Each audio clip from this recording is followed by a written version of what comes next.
Ladies and gentlemen, boys and girls, and friends beyond the binary.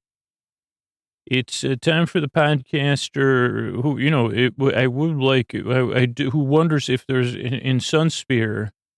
One, is it called Sunspear? Two, do they have all inclusive vacation places there?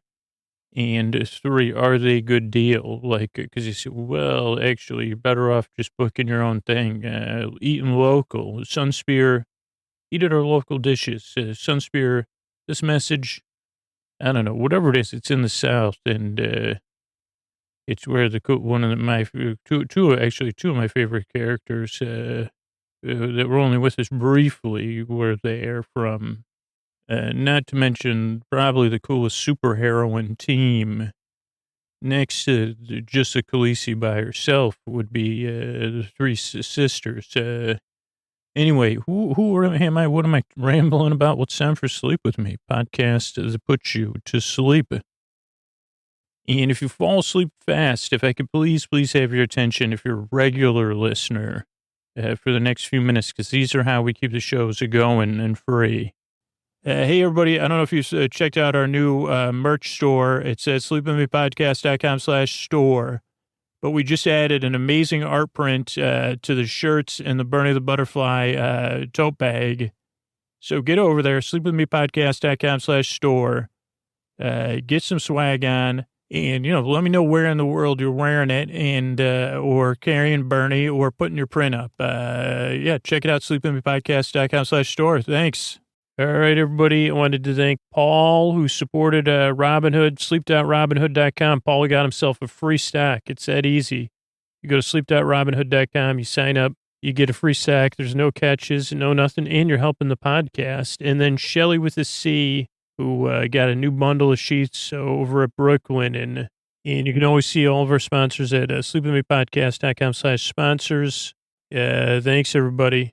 Hey, everybody, don't forget to check out my upcoming live performances, either locally in the Bay Area in Alameda, California, or at PodX coming up here. You can find everything else you need, the discounted tickets to PodX or tickets to our local show at sleepwithmepodcast.com/live show. And if you're anywhere near Nashville, May 31st to June 2nd, come to PodX and see me. Thanks. Thanks. Or when your hand hits the fridge tomorrow, go to sleepwithmepodcast.com/sponsors. Mystery Bard, who else helps out on this Chris show? Posty poster song sounds like an earful. Wrote the theme song. Edits episodes too. Carl W. the legend also edits episodes. Kenny, Scotty, and Jennifer. Runner. Eric and the team at Astound are on the website. I am the Mystery Bard. I do the lullabies, yeah. I do commissions at JonathanMann.net. Could be for Mother's Day. It's coming up soon. Or Father's Day. It's coming up too.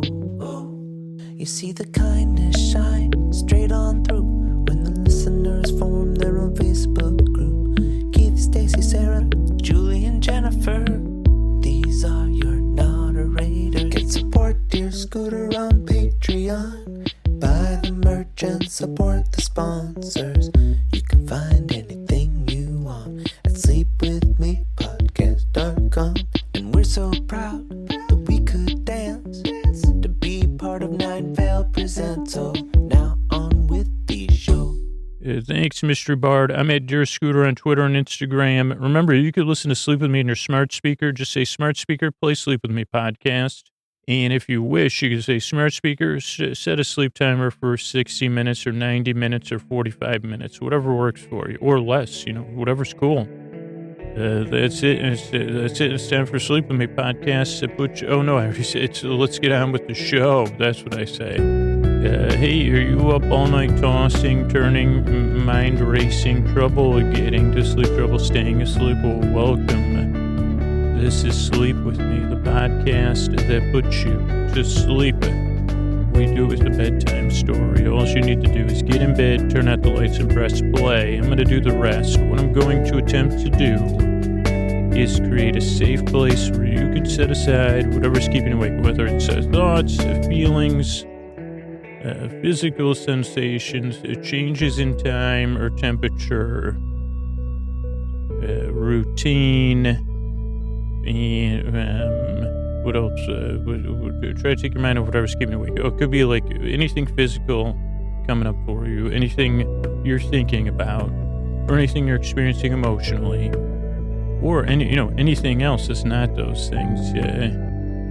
Sometimes a particularly well sleeping partner nearby. I'm here to say, well, that's not exactly the most sleepiest thing for me. Am I right or am I right? Elbow, elbow, elbow. Excuse me with your wonderful sleeping, lovely face, so relaxed. We're here trying to get to sleep too. But actually, believe it or not, I'm really here to take your mind off of all that. What I'm going to do is I got this safe place, where we can speak in somewhat of confidence. A faux it really is a safe place, but there are faux and imagined elements to it. I mean, just like Main Street USA, am I right or am I right? It's feels cool. Also has faux elements. Nothing wrong with some faux elements. Actually, faux elements. That may be a new word we may have to repurpose because that is a sleep podcast word. Especially if it's one word. Faux elements. So hopefully I'll remember that and we can come back to it. Also, I can hear elephants saying, Scoots, are you going to talk about us? Because it's very similar. And I'd say, what do you call, what species is a pink elephant from that movie that I saw as a kid? And when I was half asleep, and were those faux elements? The pink flying ones or whatever. Oh, are they in the Tim Burton movie? Because I haven't seen it yet. Get back to, okay, thanks to all the faux elements out there. Oh, wait a second. Sorry, I just get interrupted by a periodic table, too. I'm actually, believe it or not, periodic table. Are you believe it or not, you are some of your farts. Sorry, I did not mean to say that. I don't know if you even have the ability. I guess just sulfur is on there. Isn't that an element? And probably a few other ones. Is holy mackerel said, and that would be on the faux element, the periodic table of faux elements, huh? But did you have a Robert's Rule point of order or something? Okay, well, I'll have to get back to you. Well, I know you wanted to talk to me about, so you're proposing that your periodic table, would it be on one of those boxes below or to the side? Could we just add one more of those? We could have the faux elements. They don't have to be in their proper thing. They could be, maybe, I don't know, somewhere within viewing distance of helium. I'd like a view of helium and maybe a couple. Here's another question. Is pyrite on the faux? Could we put that on? That's not even a purposeful pun, but we could put that on faux elements. Cubic zirconia. No. Okay. Well, I'll be back then. Sorry, new listeners. Sorry about that. Usually I stay on track. Or actually, no, I don't. Usually, this is maybe the first time I've been interrupted by a periodic table. Oh, excuse me, the periodic table. You talk about a capital P. Man, no wonder holy mackerel's not on you. It's used in the Yelp reviews of, no, I'm not looking to have a contentious relationship with you. It's just, I'm trying to, okay, here, maybe I can explain it to you then. Periodic table as if you were a new listener. So Sleep With Me is a podcast that's here to put you to sleep. I send my voice across the deep, dark night, use the lulling, soothing, creaky, dulcet tones and pointless meanders, and I go off topic, which you've been a part of. Congratulations, you're officially part of the show. And so the whole idea of the podcast is to take your mind off stuff while you drift off. It's more a podcast to be here as you fall asleep than to put you to sleep. But what else might you know? Good questions. These are good questions. I'm happy to field them. So, okay, a couple of things to know coming into it. If you're new, structurally starts off with business. That's how we keep it free. If you don't like the ads, consider becoming a patron. That also helps keep the show free. Then there's an intro. Now, unlike a normal intro or an efficient intro, like in the periodic table, you say, well, this is the letters. This is what we're talking about. This is how many electrons and whatever mass you got, or, protons. I don't know. We're not that efficient because the intro is the beginning of the show, first 14 minutes or so. And it's to help to ease you into bed in bedtime as you get ready for bed, as you're winding down.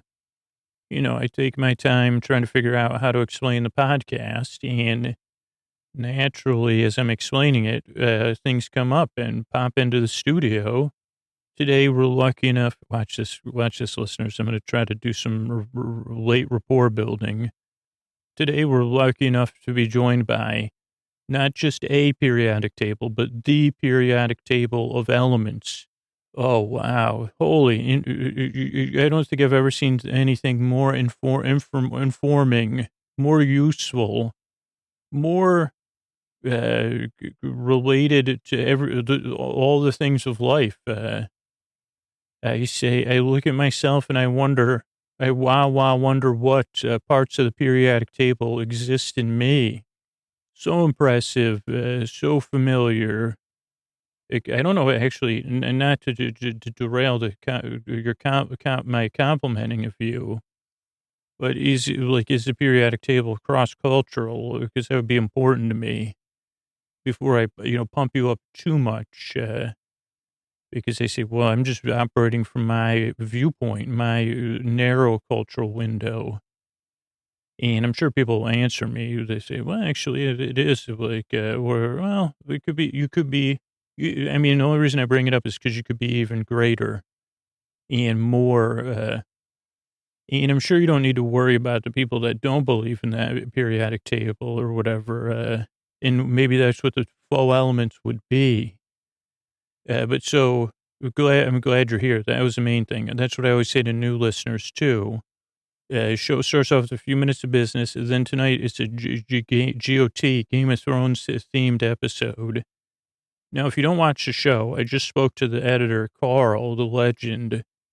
Carl said he's edited almost all of our Game of Thrones episodes over the past 4 years. Never seen an episode of Game of Thrones. So Carl edits the show and doesn't watch it.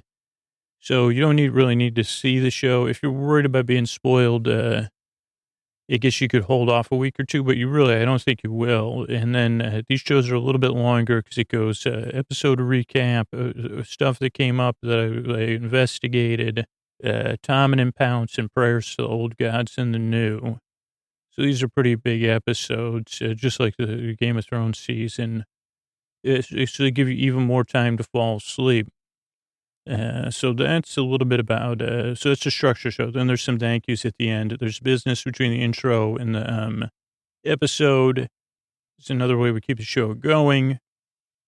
And I think, so that's a structure show. Also, no pressure to listen, whether you got ears or you have some elemental ears, and they are lovely. I never wondered, elven ears and elemental ears, two different things, but they make me think of one another. Oh, there's no such thing as elemental ears. Well, I'll add it to the table of faux elements. Maybe we'll just call it. Maybe what letters are open for elven ears? It could be a faux element. It could be. Could we also have a metaphorical? Could that be part of the periodic table of faux elements? Like you say, well, these are metallic ones. These are metaphorical ones. What would a metallic faux element be? I'd have to look through the Crayola crayons to decide. I think maybe golden dragon scales, maybe. Sparkly chameleon. Those would be two metallic faux elements. Platinum bronze. No, that's two different elements. No, not in this case. Anyway, sorry, I got to get back to the listeners. So if you're new, including periodic tables, and all the little elements who may be listening along with their periodic table. Hi. Yo, hi. Good to see you. I don't know what GA stands for, but in my book, it stands for great or GR or any of right. I don't know. Barium. I'd like to have it every day. Okay, that joke didn't. I think it does kind of work. I mean, here at the faux elements table, we're putting the pie in pie right, and we're putting the pie right. We're putting, you know what I'm saying, right? I'm pandering to the like elements, and they're cracking up. But so if you're here, like structurally, that's what to expect. This is a podcast you don't need to listen to. Definitely don't take it seriously because it doesn't make any sense. Doesn't really go anywhere. It's just here to keep you company as you drift off. And what else? Don't need to listen. Oh, no pressure to fall asleep. These shows are well over an hour. And I'm here the whole time to keep you company. So you drift off when you can. If you can't, I'll be here. If you wake up like 2 hours from now, I'll be here too. And you can queue up in multiple episodes if you need it. I'm here to help. I'm here to keep you company as you drift off, to be your boyfriend, your boy, your boy, cuz you're like, you're familiar, you know, your elemental familiar. If you don't mind me getting is it, you know, I may not be familiar with elements, but I'm an elemental familiar. I think that's like, yeah. And I'm as friendly. There could be a song like friendly as the faux elements. Here's something, you know, they used to have, what were those things called? Not the pound, not the puppies. What were Care Bears. Couldn't we have a show, faux elements? Could they be like an opening band for, if Care Bears go on tour, could Care Bears tour, opening act at the faux elements? Okay, I get it. So I'm glad you're here. If you're new, here's the thing. Almost every reviewer says it took 2 or 3 tries to get the idea that this podcast is out there. So give it a 2 or 3 tries. I'm just here to help, like really no pressure on your end to like me or the show. I just hope it helps you fall asleep, but it does not work for everybody. I hope it works for you. If you're looking for other options or you strongly dislike the show, go to sleepwithmepodcast.com/no thank you. That has other, other, not elements now. Oh, you silly elements. So that's it, though. I'm here to help. I really work hard and I strive. I appreciate you checking this show out, and I want to help you fall asleep. Thanks again for coming by. Here's a couple of ways we keep the show going. Hey, this is Scoots. Before we get to the story here, I'd like to just ask you for 1 second to imagine, what if there was no Sleep With Me? What if Sleep With Me stopped coming out? Would that kind of barely inconvenience you, or would it interrupt how well you sleep? Like, do you count on the show to be here for you twice a week? And if the answer is pretty obvious, to some of you might be like, well, but to others you might be, oh, well, how, like, I do count on Sleep With Me. I do value it.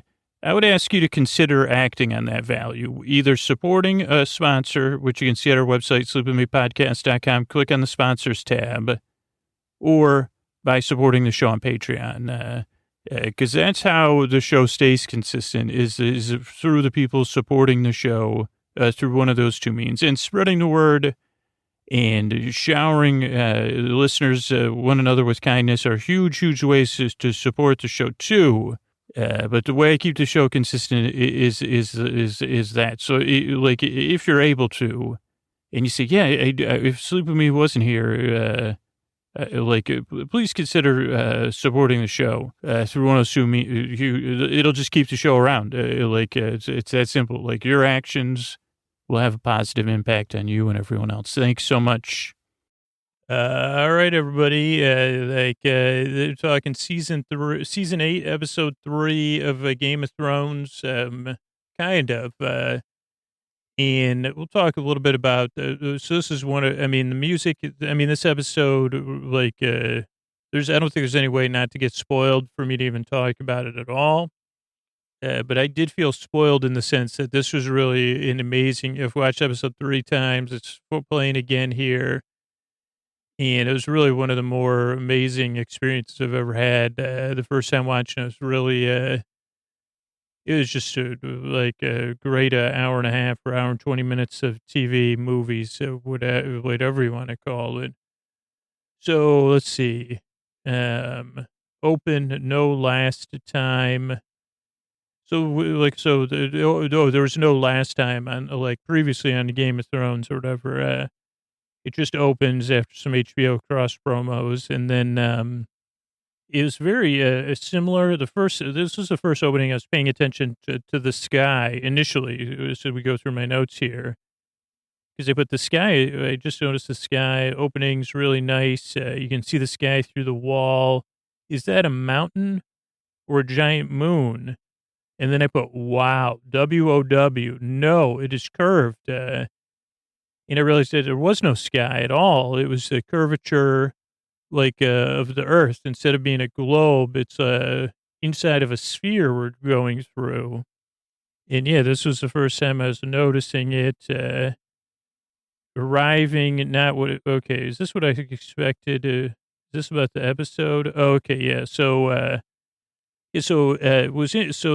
episode was called The Long Night. You know, when it started, I didn't know what it was going to be called because it didn't have a name when I watched it the first time.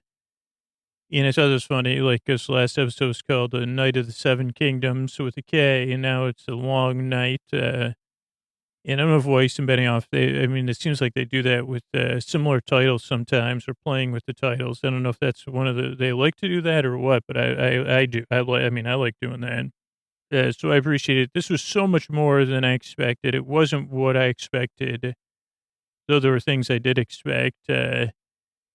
And, you know, I'm sure if you watched the episode or you heard about it or you're going to watch it, you probably have a lot. You say, what's Scoot's going to talk about? And, you know, before it came out, I said, what am I going to talk about? And then as I watched it, I was like, okay, I guess I could do a 5-minute episode of Sleep with Me. But then I was thinking, like, wasn't it like something like, you know, how I do those Tale of the Tape episodes? There was something in the back of my mind that was familiar, as even though everything, you know, voice, the music, holy cow, the music, the sound design, the acting, the directing, the misdirection, the writing, it was all there. But there was just something in the back of my mind where I was like, wait a second, what about this is so familiar? And I really got lucky as far as recording this episode because I realized that, he said, "Wait a second, this is it." And I said, is it a long night?" And I said, no, that was what they probably said, a tall night. That was what Brienne's episode could have been called, Party Har Har. But I said, no, the long night. And then I said, oh, wait a second. There was so in the 80s, there was this small genre of film, this ski comedy. And it was the glory days of skiing before snowboarding made skiing and snowboarding super popular. And it was considered like, I don't know, it was just this, it was like, you say, what about taking that comedy that was about summer camp and we can't come up with any new ideas. So let's just put that in the mountains and we'll call it something else. And they said, great. And there was this one great 80s ski comedy called Snowdown, The Long Night. And again, it was direct to video. Nobody's probably heard of it because I can't find anything else about it. I think it got taken. Yeah, I don't know. But I remember the movie. I must have watched it 85, 90 times. Though somehow on the first watch of this episode, I didn't remember it. But I said, okay, this works because I could just go through what I remember from the plot of the 80s comedy movie, Snowdown, The Long Night. And Snowdown 1 was originally, so Snowdown The Long Night was actually Snowdown 2. It was about two different competing ski resorts, one called Winterfell. I don't know how I forgot that either. And the other one, now this was in the 80s. It has nothing to do with present day, but it was called Vale. Like it took place in Colorado. Or no, Aspen. I don't know. No, it was Aspen. I'm sorry. I get all this mixed up. So it was Aspen. I don't know if Vale and Aspen. Okay, no, it was Aspen. I don't know why I get that mixed up. It's probably some fraud. I've never been skiing in Colorado, believe it or not, one day, or snowboarding. But in Snowdown 1, it was called The Snowdown. It was about these two competing ski resorts, the family run Northern Resort Winterfell, and then Aspen, which was getting run by, it was like a haven for the rich and famous. And they wanted to build a run, landing. They wanted to take Winterfell, plow the mountain, and build a runway for private jets to land. And the big movie was about how Rob, who was the star of the Winterfell family, Starks, family run resort, and went up and raced, or was it Benjen? I don't know, but or was it Ned? I don't know. One of the Starks, older Starks, was in a race for the rights to Winterfell. Because they get suckered. So the Aspen people, they suckered him somehow. And the Aspen was a family, Aspen, I don't know. We'll get into it because it's in this movie too. But that's just basically like the attempt to do this plot of Snowdown 1. It was Winterfell was saved, but they weren't ready to let it go. They said, wait a second. And then, believe it or not, the Aspens in between the first movie and the second movie learned not only could they have okay, because of the way things changed, they said, oh, we're not going to be able to expand only if we buy the existing resorts, because they say we can't build anything new now because there's new regs. And so they found out Winterfell was worth its weight in gold, and they were going to take over Winterfell. And again, much like a lot of these 80s movies, they said, well, first there was hand wringing going on. That's the first, how the movie opens. And we see Sam, who was like one of one of the kids who went away to school at Wall Academy. And this was one of his best friends. That was Jon Snow. This was his best friend, Sam, one of, book smart, but not street smart. And Sam is just wringing his hands because this is it. This is the Snowdown, but like in the Olympic edition, because this was around like one of the Olympics. So they're going to have all these competitions to see for the rights again to Winterfell or to Aspen. Like, so this one, like the Winterfell would win Aspen, or Aspen would win Winterfell. And there was 4 games scheduled, but the movie reveals them in stages. The first one is just a snowdown, which is kind of like a snow fort fight, until one team just gives up. So it's like a snowball fight till one team gives up. They say, "Well, I want to go inside and get warm or whatever." And so we're in Winterfell. They don't have like the corporate money, the investors. So they're all getting ready, and Sam's hand wringing, and he gets handed one of those trowels because he's supposed to be shaping snow for the snow fort or shaping snowballs. And we start to go through scenes of everybody getting ready because they're getting their snow fort ready, making sure their snowballs are ready. We see that the younger siblings, like the little kids, they have to go in because this is like, you say, well, it's for fun, but it's also for the family business. So all the younger kids are going to go in and have hot cocoa. Now, not young Liana Mormont. She says, no, I'm staying. I want this. She's cool. She's tough. We see Tyrion, who once worked for a family that had a ski resort in the South. But the whole, like, I don't know, you haven't seen the movie. It's very similar to Game of Thrones, though. He found out he was banned from the games because he's too smart. Like the Aspen said, that Tyrion's too smart, can't participate. They said because of a technicality that he was once married to Sansa, and also a member of the family that owns another resort. We start to see all the forts. All the kids are getting ready to go. Tyrion grabs his stuff. We see Bran, the youngest Stark, and the Ironborn. and Theon. And this is a second game.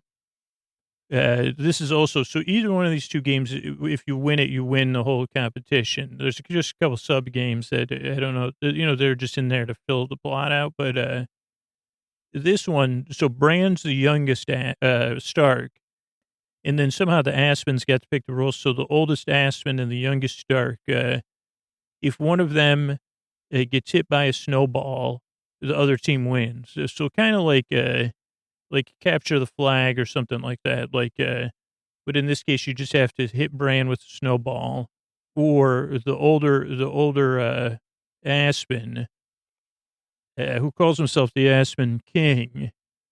He, the King of Aspen, all those things. He's the greatest skier, in all of Colorado. So where was I? So we see Bran and Theon getting ready. That's just another rule thing. Everybody's getting ready. We see Davos. He used to like running the kitchen. He's the Onion Knight, they call him. We see Sansa and Arya, two of the Stark kids. Sansa's got side eyes going. Two of those, something snowballs. Oh, two hounds. We see two hounds. What are those hounds called? The ones, Benjamin hounds? What are those? Whatever those are called.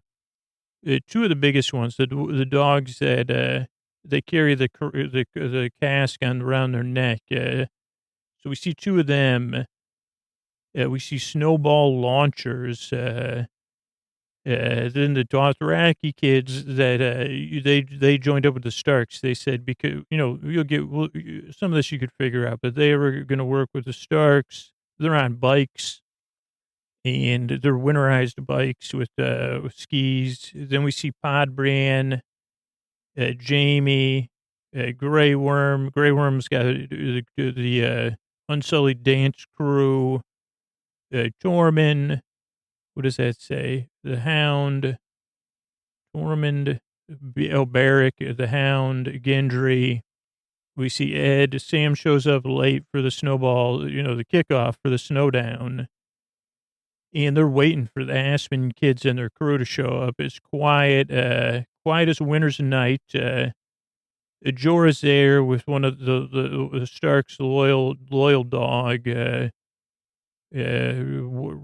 Wolfie Pooh. Then this woman, they call her the Red Woman. She lives on like the one street, the cul-de-sac. She shows up, and everybody's kind of dismissed her in the first movie, except for a couple of people who are nice to her. That's why she shows up. And we see the winter romance, John and the Khaleesi. And there's some tension between them. Now, the Khaleesi's a character very much like the Olivia Newton-John's character in, what's that movie called? Grease. She showed up, and she's this great skier from Europe. She threw everything off. Everybody had a crush on her. Everyone wanted to date her. John finally finds out she's his aunt, but that was like because they said because of like he went to the library and said, "Hey, let me check my family tree." And they said, "Oh, did you know that Khaleesi, that super great skier that's so popular, she's on your family tree?" So that's a little tension between the two of them. And they have those hounds. They're going to ride them in a hound race. What are those called? I forget what they're called. I want to call them Benjamin hounds, but I know they have a name that I just can't remember. Davos sees a red woman. She gave him, I think he delivered some to her house once, and she tipped him 5 cents on like an $80 food pizza order. So he's never been happy about that. But she goes up to Jorah. Now, Sir Jorah, he's like one of these super experienced old school skiers. But he also had a crush on Khaleesi. But now he's leading, like he's trying to help. And Red Woman says, I have all these super soakers with warm water in them. And it's a perpetual warm water machine, battery operated. All the batteries are charged. I have them for all the Dothraki kids. And he says, for what? And she says, to melt their snowballs and the others. And he says, holy cow, that just might work. And first Jorah doesn't buy it, but, he comes around. She gives them all out. She also has glow sticks. She says it's dark out. You can't be riding your bikes. She says these are great glow sticks. So then everybody's pumped up. They go, we can just melt their snowballs and avoid this whole thing. Send the Dothraki out, beat the rich kids from Aspen, and it'll be done. And the red woman says, a gray worm, Valor Magulis. He says, Valor Doharis. One Onion Knight doesn't like it still. He says, you can't tip 5 cents on an $80 order. And she says, don't worry. He said that to her. And she says, don't worry, I'm leaving town tomorrow. And he goes, okay, whatever. Arya also has a history with the red woman, but not related to food delivery. Lots of the Dothraki kids, they also start ringing their bike bells to really gives a cheer to everybody. And then they head out, and they actually coordinate because they do like this glow stick dove shape on their bikes. And they launch the snow catapults in front of them, and it's a school bike squad, and they're going to melt the things. You see all the glow sticks, and they head out, they're ringing their bells, and then it becomes a little bit more intense because they can't see where all the Aspen kids are, how many kids the Aspens have gotten to help them. Because we're in a snowdown, there's really not that many rules. And then all the glow sticks go out, all the bike bells stop ringing. A couple bikes roll back on their own. And we find out that the Dothraki, they didn't get rid of any snowballs. And some of them got snowed themselves. John wanted a board brand Khaleesi. But John said John and Khaleesi are supposed to be in this race with the two dogs, riding the dogs. They're huge dogs. Don't worry. These are rideable dogs. And then the Khaleesi says, no. We got to, she goes, this dog race is a distraction. And John goes, yeah, we got to protect Bran from getting snowballed. And she goes, no, we got to get into the snowdown. We got to go to the snowdown where all the rest of the team is. So Dothraki was my team, and I convinced them. And so let's see, Grey Worm's ready. Everybody's ready. The kids from Aspen, they have kids of, I don't know, they have tons of kids. I guess the kids from Aspen show up now, and they're throwing snowballs like you've never seen it before. And again, there is one rule: only throw a snowball you'd be okay with catching on your end. So that is one rule. So that makes sure everybody feels comfortable saying within the rules. But yeah, there's a lot of snowballing. They have tons of hired help. Oh, hired help. Yeah, they say there's not that many kids in Aspen. And they say, oh, no, we hired help from out of town. Tons of it. We see Jamie and Brian have some close calls. Because really it's about just staying as dry as you can. Because you don't want to get hit with too many and be wet. Then you get cold. So that's kind of the secret is you just don't want to get wet and cold. So Khaleesi signs up with John with them. Oh, okay. So the Khaleesi didn't tell John this, but her dogs, the dogs, they're Khaleesi's dogs. They sneeze a lot. So they start riding among the Aspen kids, sneezing and slobbering, which does gross some Aspen kids out, especially the rich ones, and they head home. Again, amazing music. But then John sees something that catches his eye. First, I didn't know what it was, but then the third time I figured it out. It was the main Aspen kids, the ones that are going to inherit the ski, that aspire to be like their parents running the show. I don't know how their parents entered into this business proposal anyway. Maybe they inherited it between the two movies. Because the Starks, they own the ski resort. So I guess maybe the Aspen kids do too. I know two of them were Jake and Jacob, but I don't know the rest of their names. And then their dad, so then John heads his dog towards them, but they're rich, right? And I guess like maybe this was like the last thing their dad did for them was buy them snow machines. And talk about throwing off a snowball fight is having giant professional snow machines. So John, kind of like a sucker, flies right into the snow machine and gets lost. And then so does Khaleesi. Now, Arya, she's one of the sharks.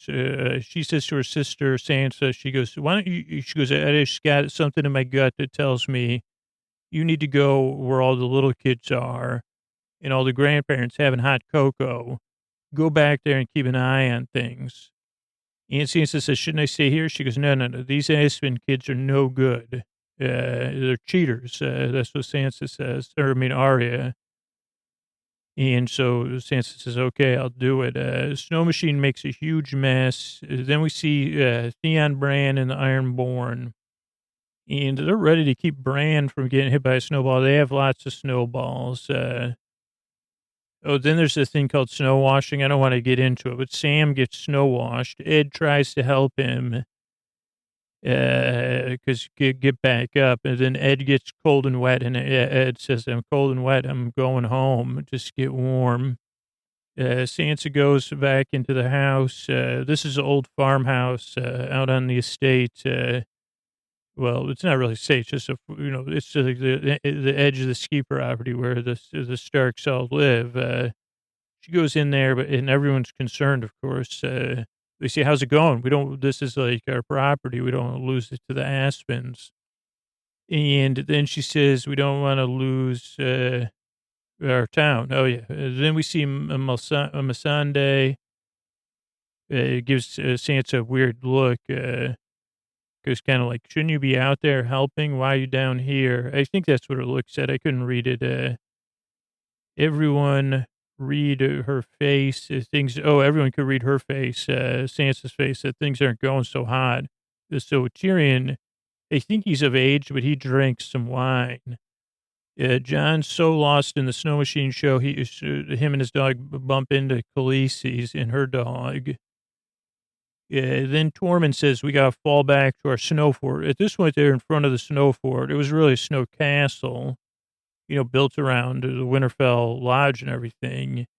So he says, fall back to the snow forts. Brienne says, fall back to the snow forts.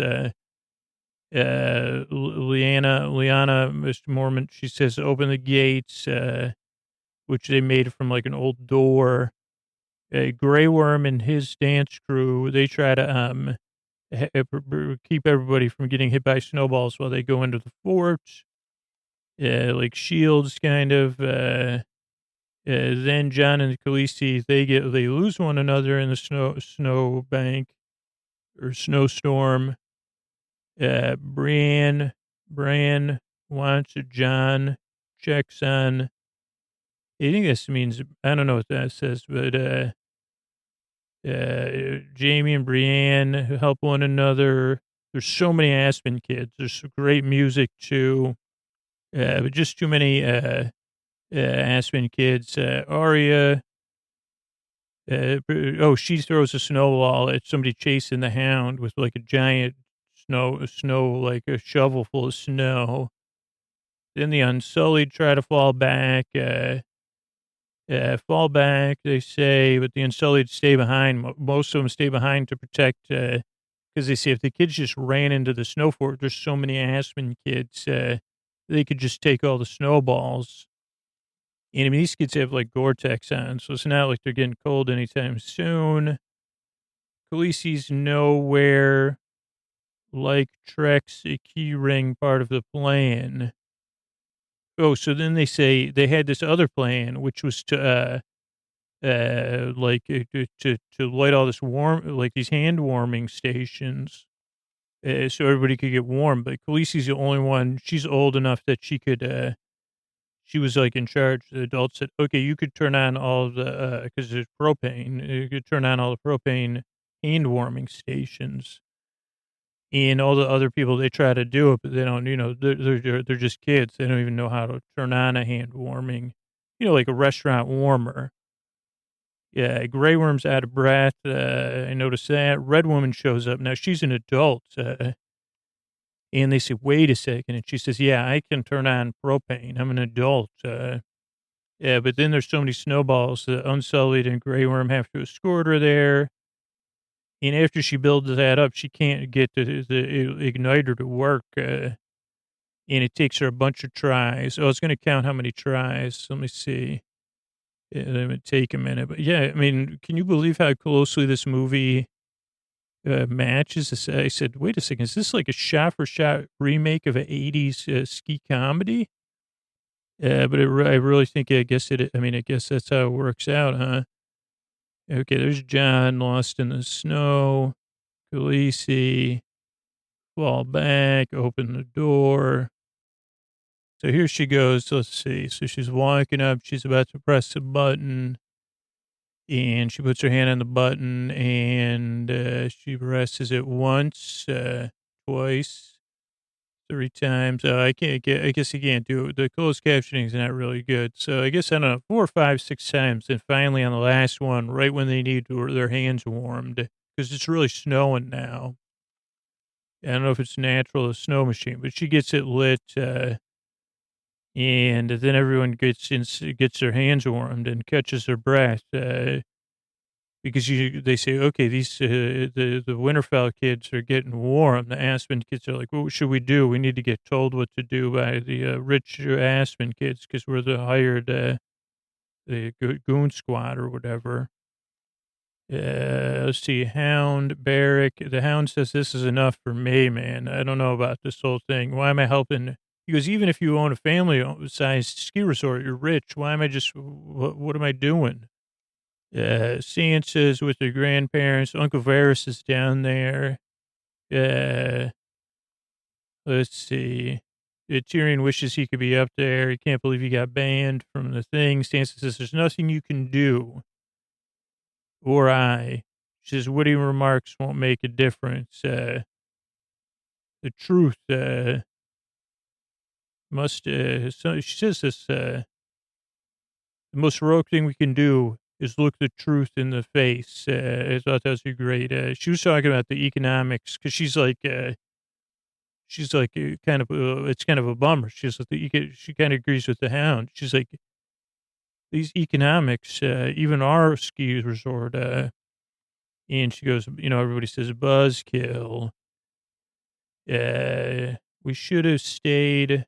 Oh, then they talk about, maybe we should have stayed dating because those two had dated or maybe even been married. And Sansa, Sansa says she's just a kid. She says, well, it wouldn't have worked out because I know you have a thing for the Ice Queen, Khaleesi.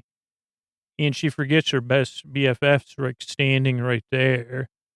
And Missandei says, WTF, yo. And they say, oh, snap. That was more the look of Sansa's face said, oh, snap. Then Theon looked exactly like Link from, what do you call it? I'm not kidding. I don't know what the time is. Actually, it should be coming up here, but he looks exactly like Link from Legend of Zelda. Cool. Very cool. He apologizes to Bran. And Bran says, buddy, you're here with your crew, your family. And then Bran says, I got to go. I'm going to go into my, channeling in the bird zone. I don't know what his birds did. So maybe maybe they pooped on the other kids. I don't know. I don't know if this has to do with the next episode or the another one. And then we see the oldest King Aspen on he's got his giant dog. He's trying to race. He says to the kids, because the walls of the snow forest are very high. And he says, you want to get over those walls of the snow forest, human pyramid, yo. He goes, hand warming. He goes, just to make a human pyramids and climb over the walls and throw snowballs. What am my dad paying you for? And they say, okay, right away. Okay, here's where Theon looks like a Link, just in case you want to see it. It's like at 33:45. He's standing there just like straight out of Legend of Zelda. Very cool. And they did a great job with Theon in this episode. It's so good. So they do, then the Aspen crew, they do a human pyramid. They start to get over the walls. Why did you not do that earlier? I don't know what that means. Then John chooses, John chases, then the old assassin says, what if we have a dog race to see who wins it all? Really just a distraction. And then the pyramids really start to work. So then Snowdown, it goes on, like, Snowdown's on, like, and there's snowballs flying. We see Jamie and Brienne, Sam, dealing with the Aspen kids that are inside the yard. So they're inside the snow fort in the yard of the Stark house and, the lodge and where the Stark kids live. The Hound's taking a break. Arya does this like snowball ballet, she's learned Bravosian snowball ballet. Brienne. Oh, Barrack, he's watch. Davos watches on. Barrack tries to help. Arya's, she's kind of got too many Aspen kids. Then a 7-foot kid, like a linebacker, like 7 foot, like Shaquille O'Neal sized, rolls into the yard, and like starts just throwing snow on everybody. Arya's outnumbered.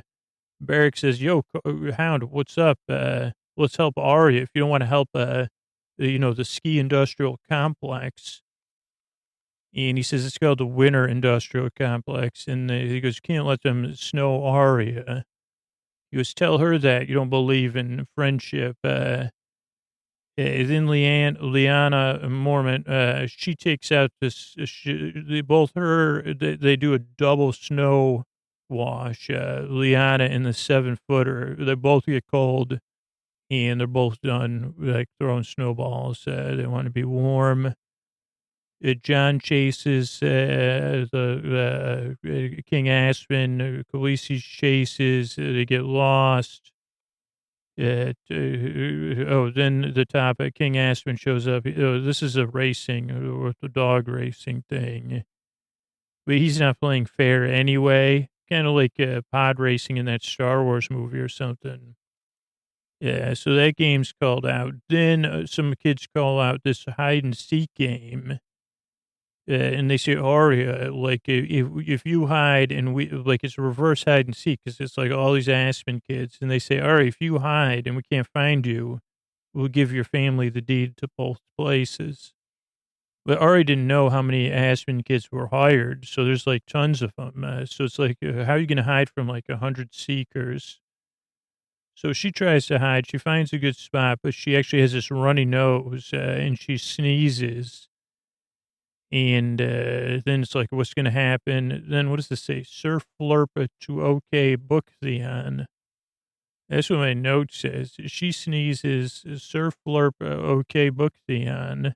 So that happened. I don't remember that. A Trick tries to snarl out of the barn. I don't know. I think she really did some cool move. She does some move, and she tries to sneak out from where all the seekers are looking. Yeah, but then the kids then she realizes how many Aspen kids there are, so she just runs because they have to still tag her. So it's kind of hide and seek, but you still have to tag the person. And she agreed to it, I guess. So it is like legally binding if they catch her. Back at the Stark Yard, everyone is working. What is happening? There's lots of snow. There's snowballs everywhere. And then all of a sudden, the snowballs where the kids are and the grandparents, snowballs are hitting downstairs, all their windows. Hound and Barrack, they try to help Arya get away so she doesn't get tagged. The Hound actually carries her, so they run faster. Barrack stays behind to slow down the Seekers. He gets a lot of snow on him, but he's still kind of trying to keep warm. You'd think there'd be more. I guess there was so much skiing in the first movie. That's why there's no skiing in this movie. This is also just the climax of the movie. Okay, so they try to, where was I? Brick, okay, so then they get into an outhouse that nobody sees. It's covered in snow, and they close the door, and they say that it's got a secret exit. And Barrick says, "You know what? I'm cold. I'm stopping playing." And then the red woman's there, and she says, "Now his purpose has been served." Arya says, "I know you," and she goes, "And I know you." And she says, "You said we'd meet again." And the red woman says, "And here we are." She goes, "This could the end of one of the ski resorts." And Arya says, "You just said I'd let it snow lots of eyes." And she goes, "Brown eyes, green eyes, and blue eyes, yo." And Arya goes, "Blue eyes. That makes me think of ASPEN." And she goes, "Get to work." And she goes, "By the way, what do we say to Aspen?" And Arya says, "Not today." And so Arya's out. And we see Theon and Bran waiting. And Theon says, "Here comes the snowballs. Make every throw count." We see John and the Aspen King racing on dogs. These giant. I almost thought of the name of it. It's not Benjamin Hound, though. I know that. And John actually, first the Aspen kid falls off his dog, so he can't technically win this race. John falls off of his. Still big snowbills. I don't know what that means. But Jorah hears the dog, Khaleesi's dog calling. And Khaleesi actually super soaks the Aspen King with super soaker, not with warm water. And she's like, that should end it all. Or like, she didn't snowball him. And technically, she's not a star. I guess she is technically. I don't know. But she uses water instead of snow. And she's like, well, he'll quit, because he's going to be wet. And then John's trying to catch up. And Khaleesi's like, how come he didn't give up? He shows that he has a full wetsuit on underneath his clothes. So he'll never be cold. Let's see. And he just like smiles. John chases after him, and he stops and kind of like turns his ear a little bit, like he's listening to something. Then he turns around because John was trying to sneak up behind him. And John goes, "I'm going to catch you." And he goes, my dad just hired a bunch of your friends for help. He goes, he pays quadruple. And John goes, "No way." And he goes, "Yeah, all your friends, most of your friends, they work for my family now, including Ed." And then they start throwing snowballs at John's friends, newly hired. Then we see Pod, Tormund. When they turn, they wear blue contacts. So Ed has blue contacts on, not Pod or Tormund, though. They're still fighting for the Starks. Then you see the whole Aspen crew, the actual, full entitlement dudes. And they are walking in. Then we're back at home, like down, where the hot cocoa and the kids are. Yeah, we're bouncing around here by a bit. Then we see Theon and Bran. Theon's still keeping Bran from getting snowed. Yeah, Khaleesi uses her super soaker. She uses her super soaker against John's former friends that now work for the Aspens. Somebody says Barrack or Brienne, or somebody says go. Khaleesi says to John. Oh, John says Bran, and Khaleesi says, "Go get him, hero." And then Jorah stays and helps the Khaleesi. But the Aspen, her dog has to run away, basically. That's when Jorah shows up. Also, somebody starts to rain, like the song Raining Men is playing. John does not even, John doesn't even, he's in such a hurry to help Bran, he doesn't even stop for Sam. He's in full hero mode. We get a taste of Super Theon again. Bran's still out there looking outer space, man. They rise in Winterfell. Oh, also they're giving out Red Bulls. The Aspens not only they hire all of John's friends, they give them all Red Bulls, so they're all like pumped up. Aspen and the new Ravioli King. Aspen walks off. I don't know what that means. Aspen and the new Rautic Queen King. Great music. We see all the Aspens together. There was like 11. I don't know if that counts the King Aspen, though. So there may be 12. Then we're downstairs with the hot cocoa and the grandparents, the great grandparents. And we start seeing that not only are these Aspen kids throwing snowballs, they have eggs in them. So they're like egging the house with snowballs. And then then Super Jorah, Khaleesi, something Tyrion and Sansa are sneaking around trying to avoid getting egged. Oh, then younger Aspen kids and older, like Aspen great grandparents are in the house, the Stark's house with yellow snowballs. I mean, talk about violating all decency. So there's grandparents throwing yellow snowballs at grandparents watching over the little kids.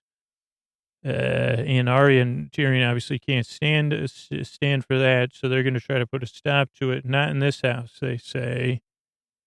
Then John realizes he wants to tame King Aspen's dog, who's running around without a leash and going to the bathroom everywhere. So John's like, I can't just let this dog go to the bathroom all over our property. So he's trying to catch a blue flame. That's the name of the Aspen King's dog. Oh, there's piano playing. Is Jorah like fully? So Jorah was always had a crush on Khaleesi. Khaleesi's like, I just want to be friends. But he goes like full redemption mode. She was like, why can't we just be friends? Why do you gotta try to make it more than that? It's just like a Mormon. She says. That was in the first movie. Then John's running, but he's trying to catch the blue flame dog and put a leash on that dog. Theon and his Ironborn friends, they do a great job at keeping Bran from getting any snow on him. And then we get a shot of the slow walking Aspen kids. Then Jorah keeping the Khaleesi from getting snowed. We see how hard, like, even though they weren't central to the episode, Jamie, Pod, Brienne, Sam are working so hard. No one wants to lose this ski resort, this particularly to the Aspens. And there's more slow walking Aspens. Then we see Bran and the 11 to 12 Aspens. And then Theon's there. He's like, I don't know what I'm going to do. There's one of me and 11 to 12 rich, entitled Aspens. And Bran says, don't be don't be an ass, says Theon. No, he says, Theon, you're a good man. And then the second rewatch, I mean, the first one, there was tears at this, but I had goosebumps on the second watch. And he says, you're a good man. Thank you. Like, you kept me snow free.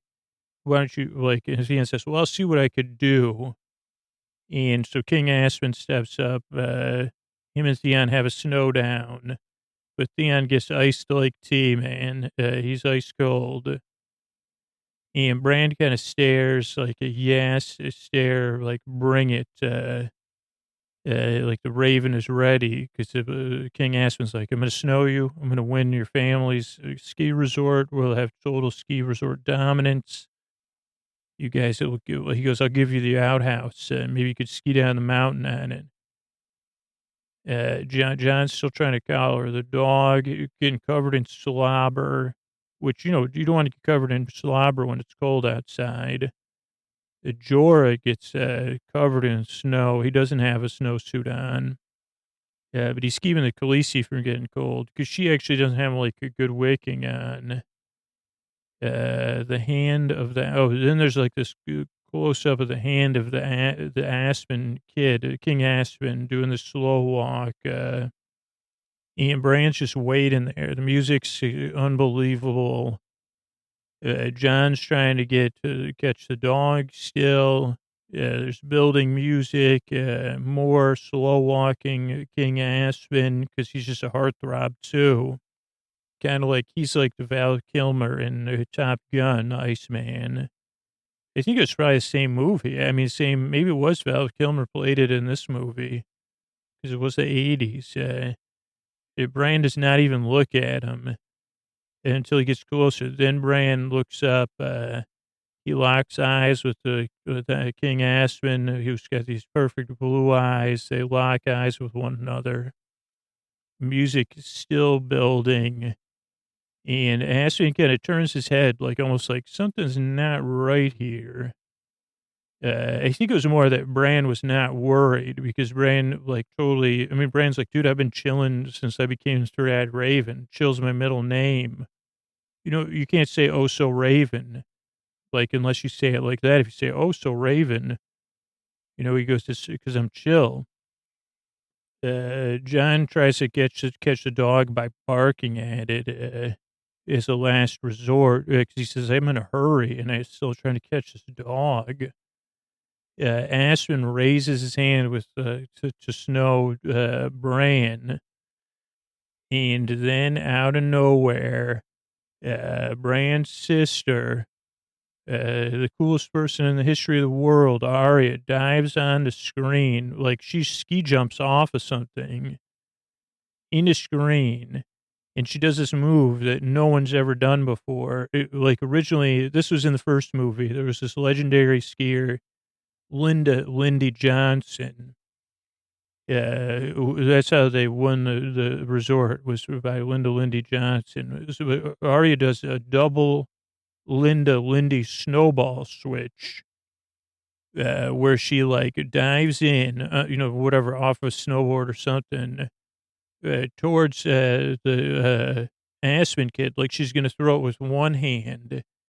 And he goes, raises his hand, catches her hand, so she won't throw the snowball. And then she drops the snowball like into her other hand, and that's it. As soon as he's touched with snow, the thing's over. Yeah, plenty of witnesses, so everybody says, "Okay, we lost." You know, that's it. And all of the Aspen kids, their minds are blown. They say, "I can't believe it.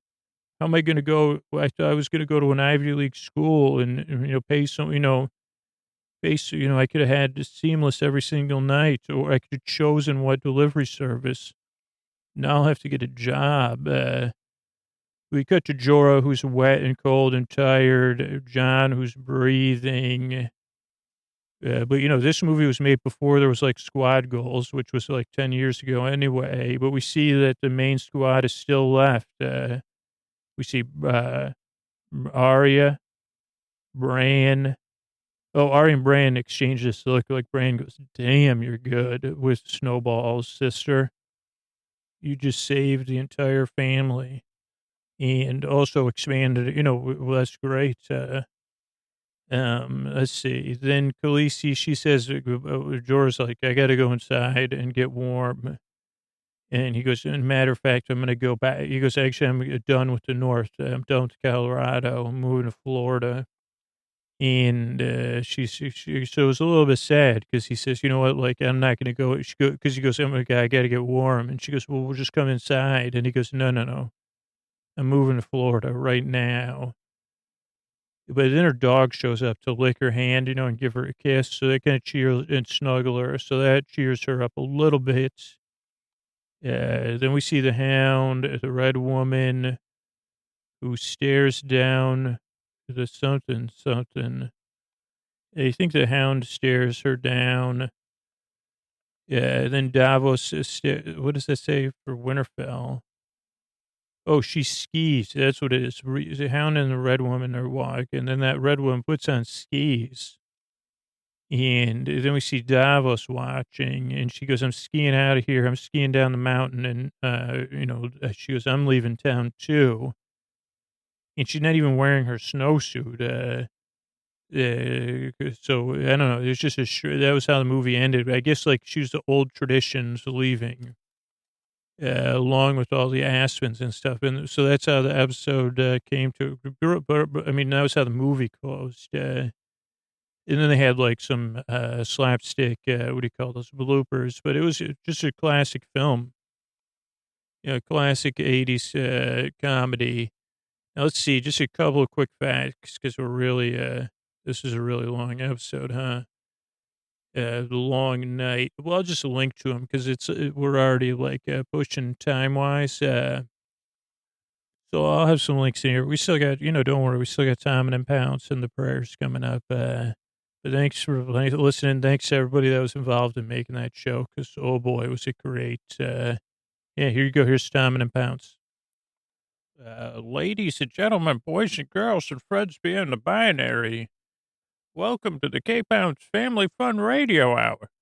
No, it's something more cool than that. Well, we now interrupt your special the Pounce Family Fun Pounce, the radio station of best friends, cats, and children everywhere, where children, cats, and friendship existed. But we now break your regularly scheduled the Family Fun Hour for this special broadcast of the adventures of Tom and Pounce in the world of noir Chardonnay. Pounce, the radio of friendship of boys and girls and friends beyond the binary and cats everywhere. Friendship at Pounce. It's a little too much, but decent. Hello, everyone. I'm Sir Tom, and welcome to another episode of the adventures of Sir Pounce and I in the world of noir Chardonnay.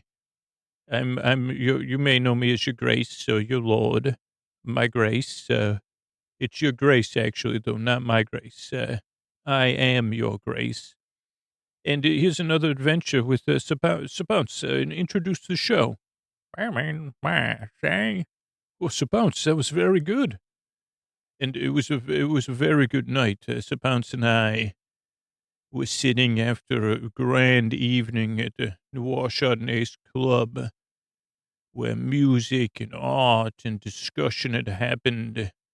The air was thick with the smoke and the things that, sweat, I'd say, water vapor in the air. We sat there with Noir Chardonnay.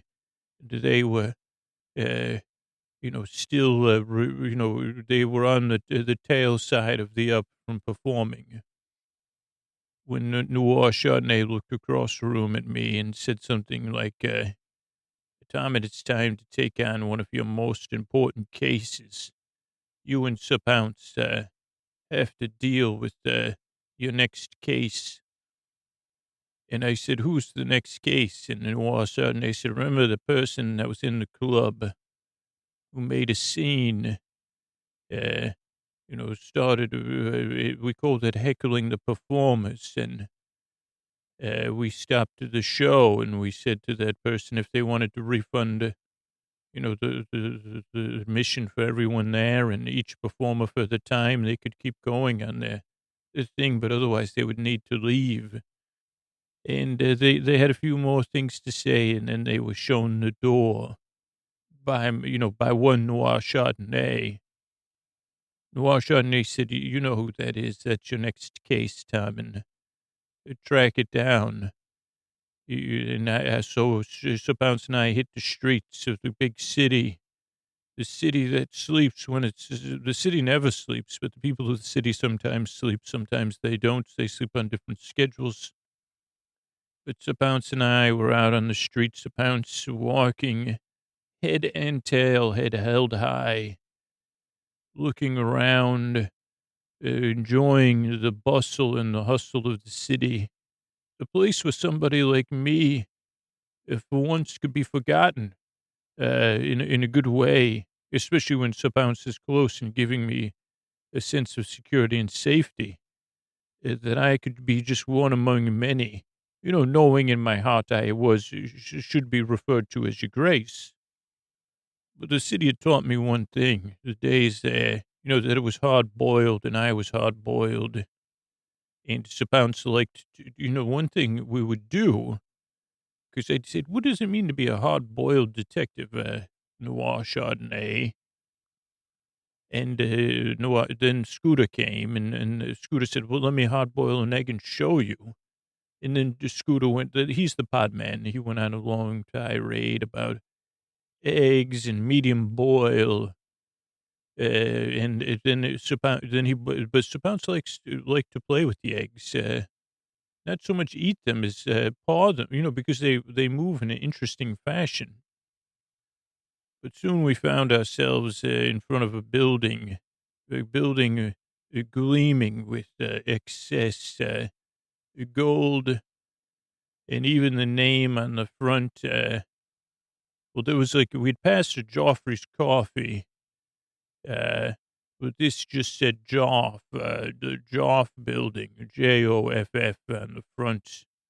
Joff Tower, I believe it was called. Other names, other buildings had his name on it as well, in gold, but not real gold, as I would learn. And we headed in there, Sir Pounce and I. And we'd heard rumors about this Joff making a scene at Noir Chardonnay's shows. But Noir Chardonnay had given me some inside knowledge, and said, that place inside you, Tom, and that trembles sometimes. They think you'll find that if you look deep enough into Joff. And, sometimes I just got to tell it like it is, see? I don't need to work around the subtextual things, see? Right, so we'll just get to the point. We were there but first, of course, the gatekeepers tried to keep, they said, what are you doing? And I said, I'm here to speak to His Grace. Then they said, wait a second, who's His Grace? I said, the great Joff, the wise Joff. I have to tell you that I was, first they didn't want to let me, first I tried other things, but those didn't work. Old things that the old Tommen would try, but then I said, so I said, I had heard there's this ridiculous club in town, Noir Chardonnay runs it. Everyone there feels free to express themselves as they are, to work and hone the craft and put it out there for the world to enjoy.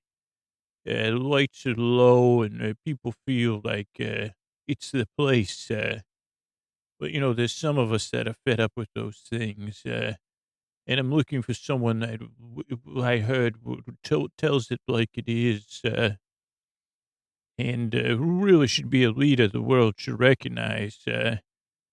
Maybe they already do. They see the name on the building, Joff, and they know that that's a powerful, powerful person. And I know that. That's why I'm here, is just to bask in the glory. And it wasn't long before, because here's the thing. So what was Joff doing?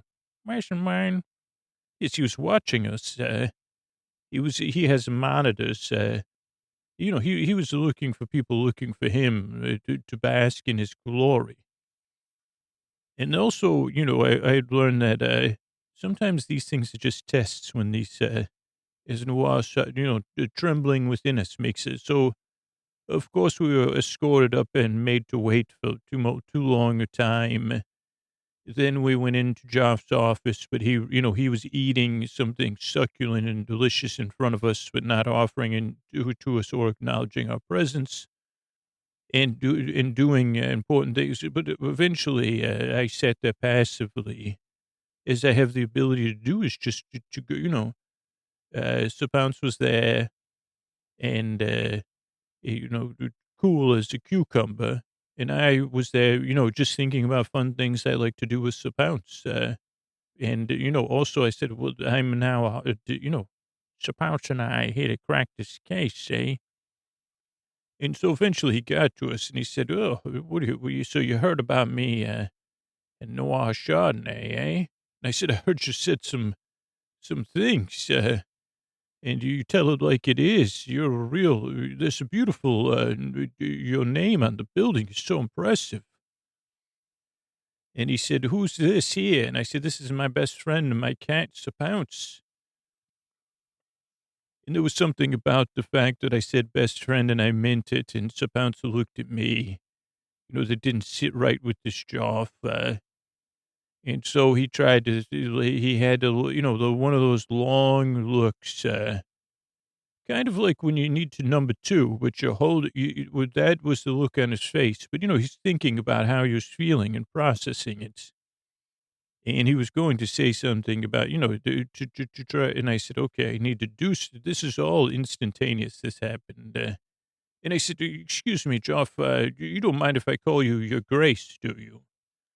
There's a real sign of respect. And he said, I do not at all. And I said, you must see yourself as a natural leader, and leader of people. And, you just gotta, sick of noir Chardonnay, I remember the first time I went to Noir. Why don't you sit down, Joff? I'm going to do some talking here. And again, he was looking at Sir Pounce, and I said, Sir Pounce, this is the time we got to reach deep here. We got to crack this case. I said, Jeff, why don't you meet Sir Pounce up close? And I could tell Sir Pounce, Sir Pounce never forgets anything. Just remember that.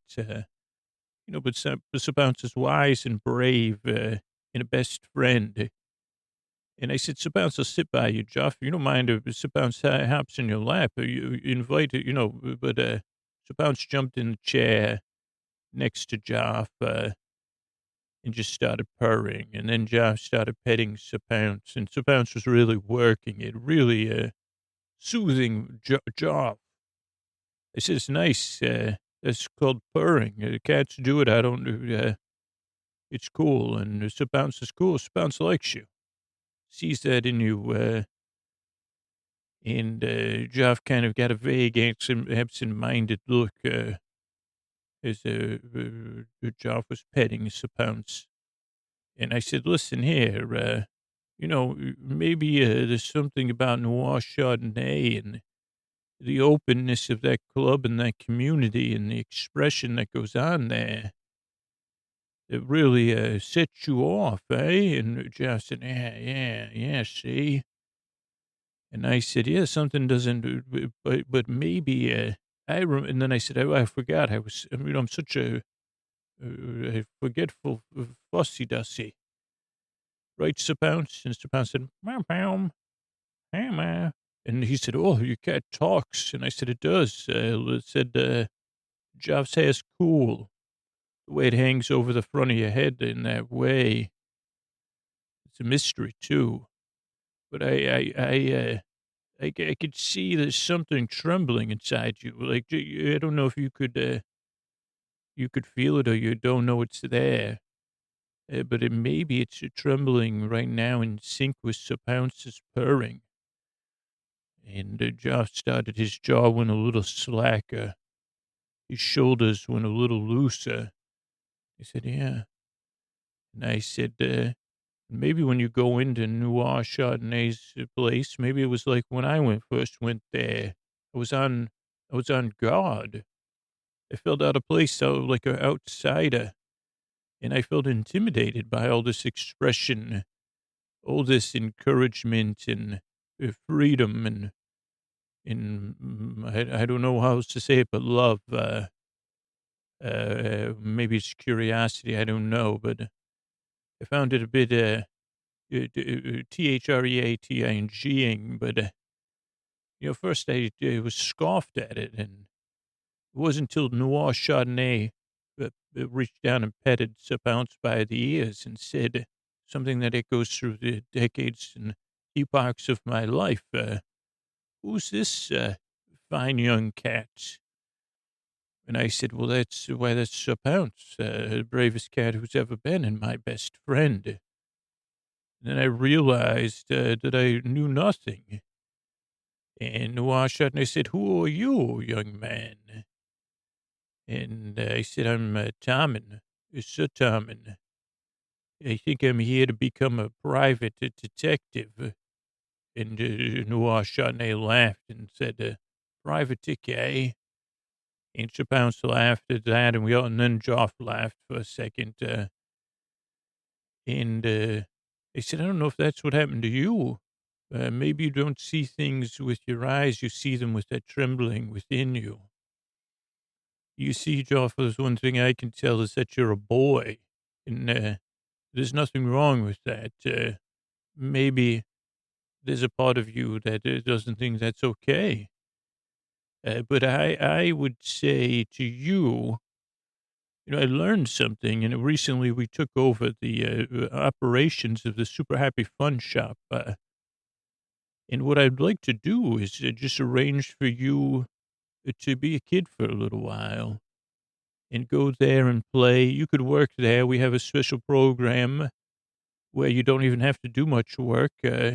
Mostly you just play games. And Josh said, "Does Sir Pounce come with me?" And I said, "Well, what happened is Sir Pounce is my best friend, and you two are friends. But this super happy fun shop happens to be at the back of 45 alleys here in the deep city. And down those alleys are a lot of cats. And there may just be a cat, be careful because, the cat may choose you if you're kind. And maybe the cat could feel you purring. There's this idea of self care and purring. Maybe you could purr next to that vibration inside you, Jeff, and we don't have to talk about it all. I do the talking here. And so that's what I say to you. It's go down there, play some games. Be nice. Be nice to Joff, and maybe a cat will come into your life. But maybe you'll have some fun. And then maybe that'll loosen up whatever that is. And when that vibration's vibrating a little bit less, trembling to vibrating, they're two different things a bit. Uh, Come and see us. We'll be at the back in the Wash Chardonnays Club. Come say hi. I'll get you tickets. You could even meet Noir Chardonnay if you like. Maybe apologize, maybe not. But that's it. Go on, have a good day. And Joff said to me, "You mind taking my name off the front of the building on your way out?" And I said, "Your Grace, it'll be my honor." Else, he said, I couldn't tell you if I dreamed it'd be you for sure. And, give Sir Pounce one last pat and then head down to the Super Happy Fun Arcade. And we'll see you soon. It was nice to see you, Joff.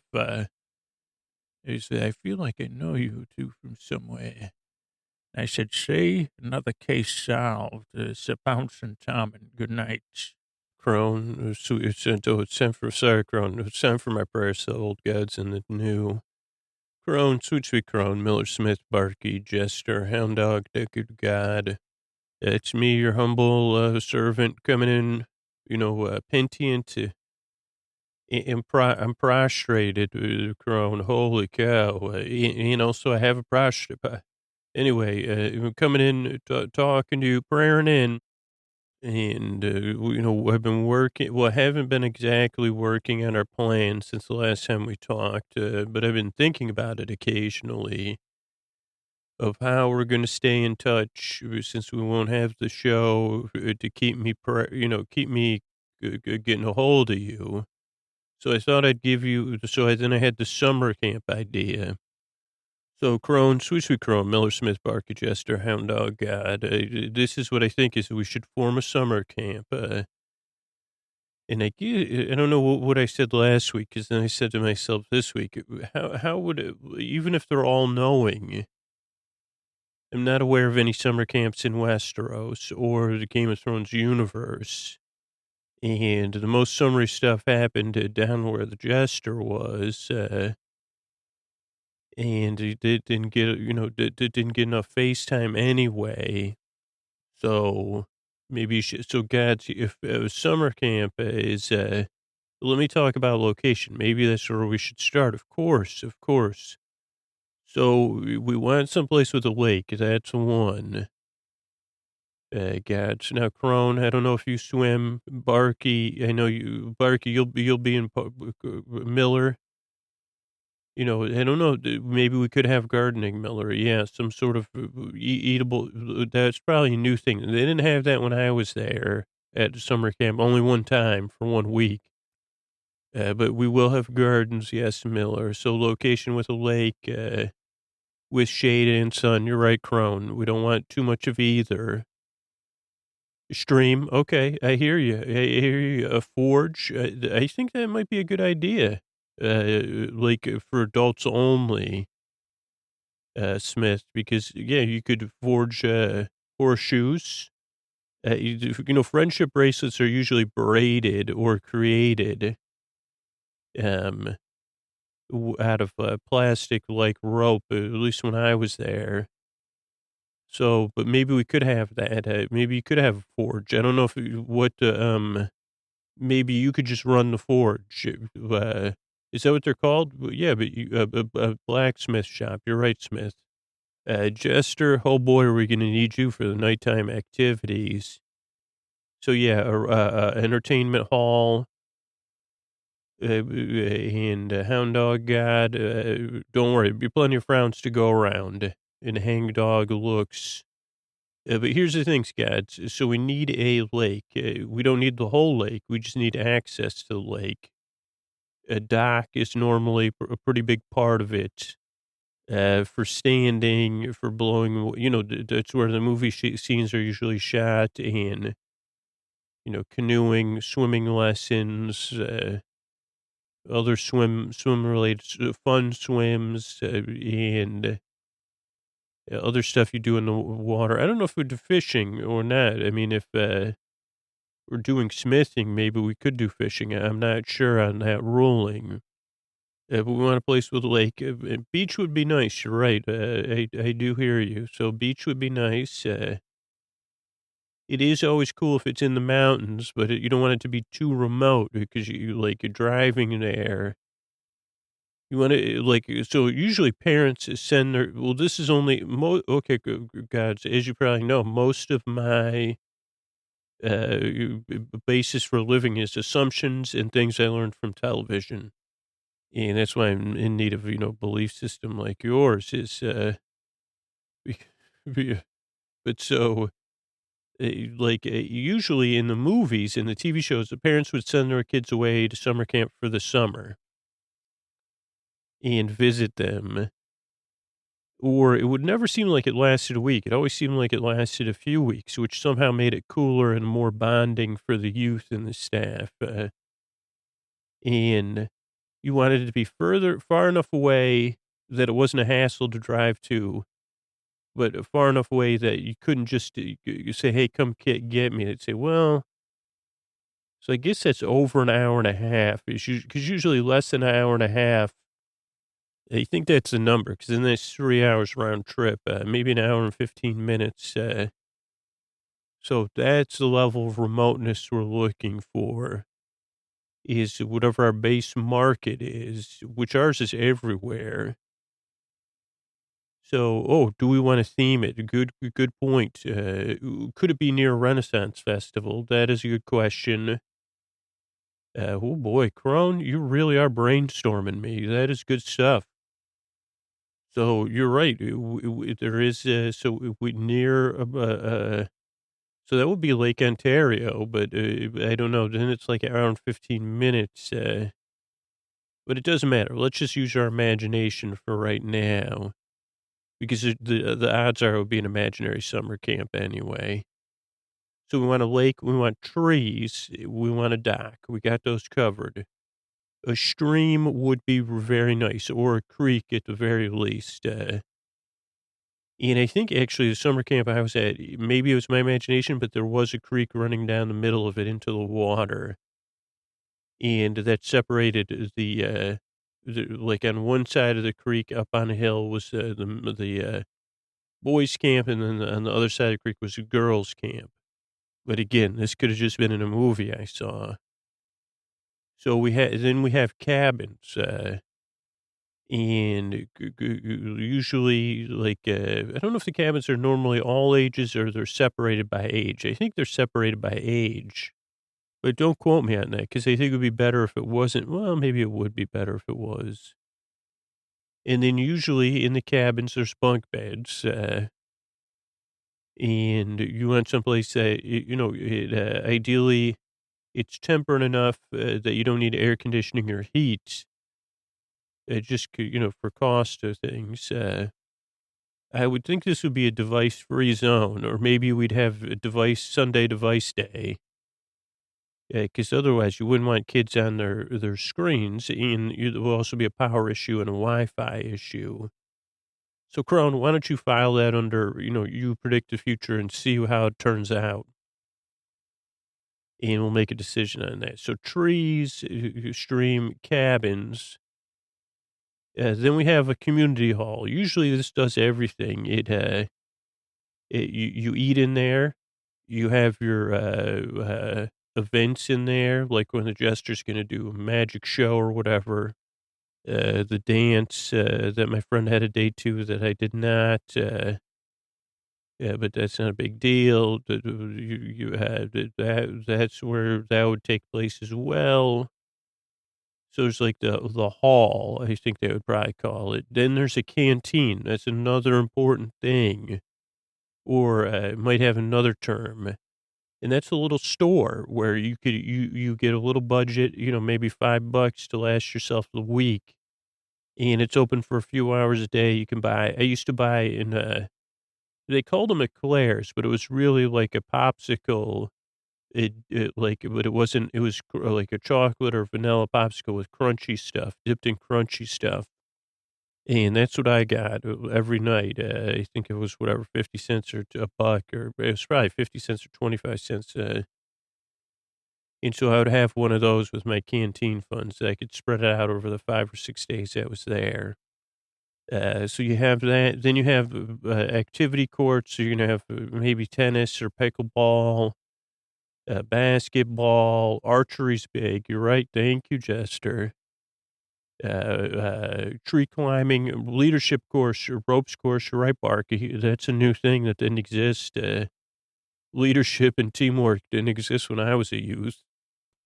So that would be a nice thing to have. Thank you.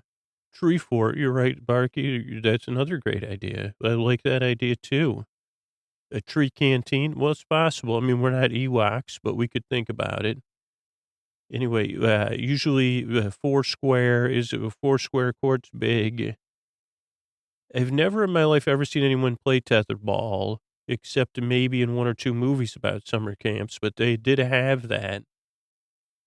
So that's the location we're looking for. I'm not sure what else we'd need. You need an entrance gate, a place for the administrators to sleep.